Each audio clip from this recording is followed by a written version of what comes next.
This free step-by-step video comes to you directly from Haynes, creators of the world's best repair manuals. Fix your car or truck the right way with our accurate and reliable information at your side. You can complete more than 200 jobs on this vehicle when you purchase the complete online manual at Haynes.com.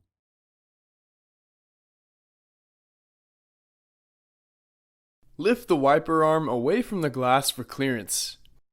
Pry the release tab up, then slide the wiper blade out and away from the arm. Be careful not to allow the wiper arm to snap back onto the windshield. With the wiper arm lifted away from the glass, insert the new wiper blade onto the arm, then secure the release tab by pushing it downward. A secure wiper blade connection can be confirmed by an audible click when installed properly.